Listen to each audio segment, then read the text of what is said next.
जब हम इंसानों की कॉलोनियों को अंतरिक्ष में बसाने की बात करते हैं तब सबसे पहले हम मार्स प्लैनेट के बारे में सोचते हैं, क्योंकि हज़ारों सालों से इस लाल ग्रह ने हमारा ध्यान खींच रखा है और नासा के साथ कई अलग प्राइवेट स्पेस कंपनियां इस पर कॉलोनियों को बसाने का प्लान बना रही हैं कुछ दशकों के ही अंदर।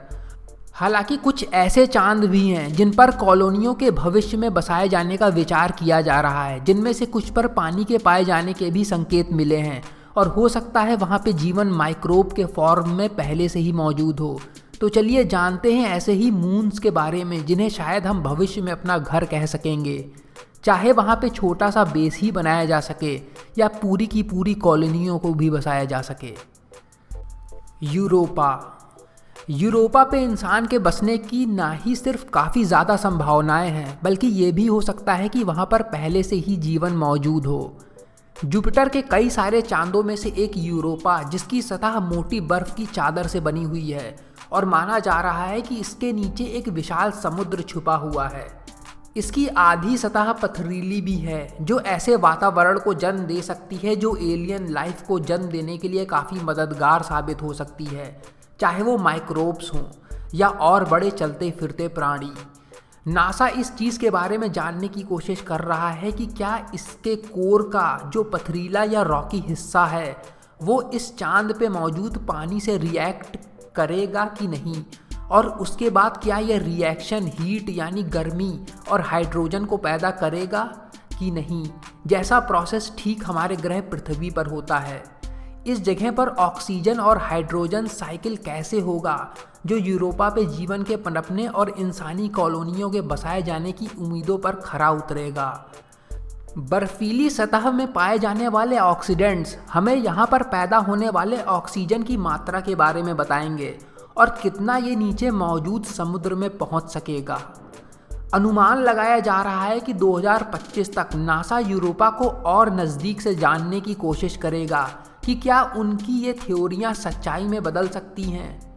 जब नासा यूरोपा के नज़दीक पहुंचकर यहाँ से जानकारियाँ इकट्ठा करने में समर्थ हो सकेगा, तब यहाँ पे कई तरह की रिसर्चों को अंजाम दिया जाएगा और उन्हें ठीक तरह से मालूम चल सकेगा कि वाकई में इस बर्फीली सतह के नीचे क्या चीज़ मौजूद है। मैग्नेटिक साउंडिंग टेक्निक से वैज्ञानिक इस बर्फीली परत की गहराई के बारे में जान सकेंगे, साथ में इसके नीचे मौजूद समुद्र कितना गहरा है उसे भी। समुद्र में मौजूद पानी के खारेपन की भी जांच होगी। इस जगह पर राडार टेक्नोलॉजी का भी इस्तेमाल किया जाएगा जो इस मोटी बर्फीली सतह के नीचे मौजूद किसी भी तरह की मौजूद चीज़ों का पता लगाकर उनके बारे में जान सकेगा। चैरन। जब नासा का new horizon space probe Pluto की ओर रवाना हुआ था, तब उसने बौने ग्रह प्लूटो के सबसे बड़े चांद चैरन की तस्वीरों को भी भेजा। जब इन तस्वीरों को देखा गया तब वैज्ञानिकों के बीच बहस छिड़ गई कि क्या यहाँ पर किसी तरह की जियोलॉजिकल एक्टिविटी हो रही है कि नहीं। चैरन की सतह को देखकर ऐसा मालूम पड़ रहा था जैसे इस ग्रह की उम्र और भी कम हो, जितना कि अंदाज़ा लगाया गया था। हालांकि चैरन की सतह पर दरारों को देखा भी गया जो कि एस्टेरॉयड या क्रेटर्स की वजह से नहीं लग रही थीं। इसीलिए होराइजन की रिसर्च टीम का कहना है कि चैरन चांद पे जियोलॉजिकल एक्टिविटीज़ हो रही हैं और ये एक सक्रिय या एक्टिव जगह है। यहाँ पर मिली दरारें ठीक अपने चांद पर मिली लावा ट्यूब से मिलती जुलती हैं और ये जगह एक ह्यूमन रिसर्च बेस या कॉलोनी सेटअप के लिए बहुत अच्छी जगह साबित हो सकती है।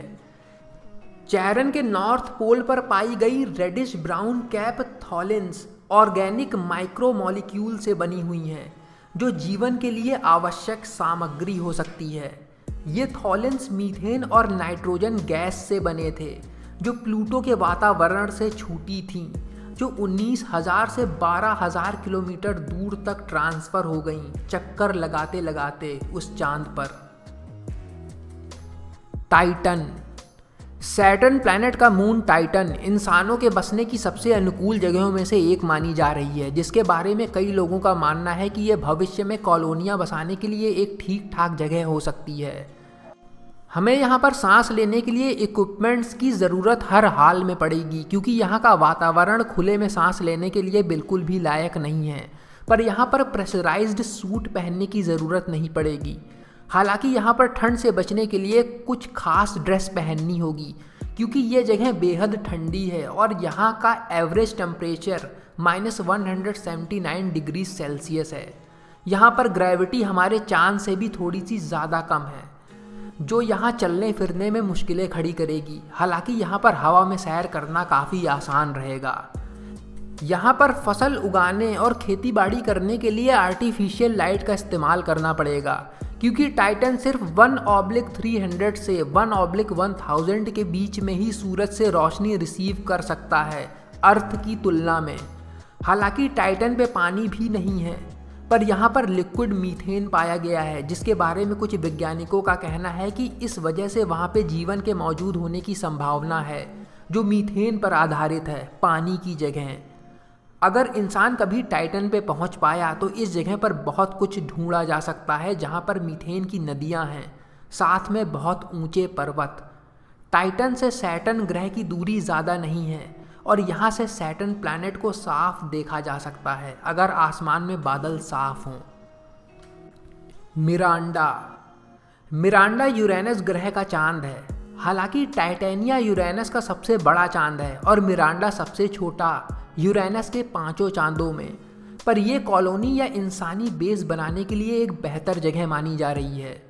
यहाँ पर मौजूद खड़ी चट्टानें बहुत ज़्यादा गहरी हैं, यहाँ तक कि पृथ्वी पर मौजूद ग्रैंड कैनन से भी 12 गुना ज़्यादा गहरी। यह गहराई एक बेस बनाने के लिए काफ़ी सुरक्षित भी मानी जा रही है, जिसमें ये जगह बाहर मौजूद खतरनाक चीज़ों से इंसान को सुरक्षित रखेंगी, जिसमें यूरेनस के मैग्नेटोस्फेयर से पैदा हुए रेडियो एक्टिव पार्टिकल से बचने में मदद मिलेगी। मिरांडा के पास खुद का कोई वातावरण नहीं है जिनसे वो इन पार्टिकल से कोई सुरक्षा प्रदान कर सके। बर्फ़ मिरांडा पे काफ़ी ज़्यादा है। यूरोपा की तरह यहाँ भी संभावना है कि इस बर्फ़ के नीचे लिक्विड वाटर पानी मौजूद हो सकता है, पर यह तब तक पक्का नहीं कहा जा सकता जब तक इसके पास पहुंचकर और बारीकी से इसका अध्ययन ना किया जाए। पानी का यहाँ मिलना यहाँ पर जियोलॉजिकल एक्टिविटी होने के संकेत देगा। सतह के नीचे मिरांडा सन से काफ़ी ज़्यादा दूर है, तो हो सकता है इस वजह से पानी लिक्विड स्टेट में ना हो। एक थ्योरी के मुताबिक मिरांडा का यूरेनस ग्रह के काफ़ी नज़दीक होने और यूरेनस की टाइडल फोर्स की वजह से मिरांडा में ये जियोलॉजिकल एक्टिविटी ट्रिगर हो सकता है हो रही हो। यहाँ पर पानी लिक्विड स्टेट में मौजूद हो या ना, पर इस चांद पर मिरांडा पर ग्रेविटी बहुत कम है। अगर कोई रिसर्चर इन विशाल खड़ी चट्टानों से नीचे गिर जाता है तो उसे नीचे पहुंचने में काफ़ी टाइम लग जाएगा, और ये उनके लिए अगर किस्मत ज़्यादा ख़राब ना हुई तो उनका गिरना बिल्कुल भी चोट पहुंचाने वाला नहीं होगा। इनसेलेडस।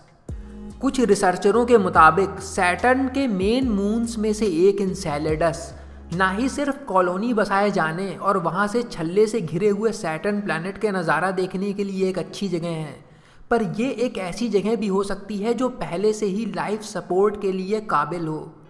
इनसेलेडस बर्फ़ से घिरा हुआ है और देखा गया है कि ये अपनी सतह से बर्फ़ के पार्टिकल्स को अंतरिक्ष की ओर प्रेशर से फेंकता रहता है, जो इसकी सतह पर मौजूद गीज़र जैसे जेट्स की वजह से होता है।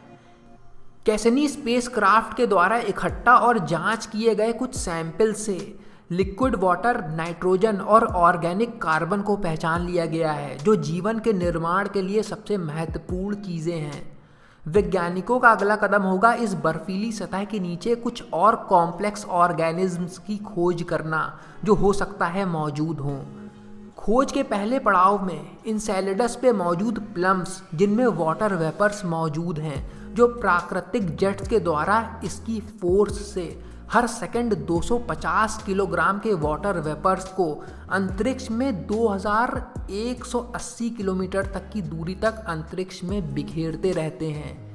इन्हीं प्लम्स के अंदर मिली चीज़ों ने इनसेलेडस को वैज्ञानिकों के लिए और भी आकर्षक बना दिया है। ऐसा समझा जा रहा है कि इनसेलेडस पे बेस बनाने की सबसे अच्छी जगह होगी इसका साउथ पोल, जहाँ पे प्लम्स का निर्माण होना शुरू हुआ था। यहाँ पर विशाल दरारें हैं जिन्हें इनसेलेडस की टाइगर स्ट्राइप्स कहा जाता है। इस जगह पर पैदा होने वाली गर्मी 20 कोल फायर्ड स्टेशन के बराबर है, जिनका इस्तेमाल यहाँ पर रहने वाले कॉलोनिस्ट्स के द्वारा हीट सोर्स के रूप में किया जा सकेगा। यहाँ पर मौजूद ढेर सारे गड्ढों और पहाड़ी चोटियों को ढूंढा जा सकेगा, जिनका इस्तेमाल एक बेस के तौर पर भी शायद किया जा सके। बस दिक्कत है यहाँ का वातावरण जो काफ़ी पतला है।